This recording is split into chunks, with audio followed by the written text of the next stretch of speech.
Hi, this is Coach Mandy Jo, and this pose is reverse dog.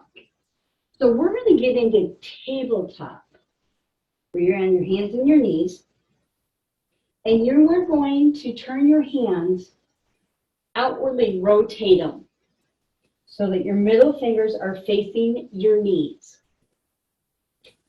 And this is quite the stretch. We're working on the wrists. This is quite the stretch. And then you can lean back. Let me move sideways. And you go to lean back just a bit. And you can really feel that pulling on your wrists. Now, some people may even get up into downward dog.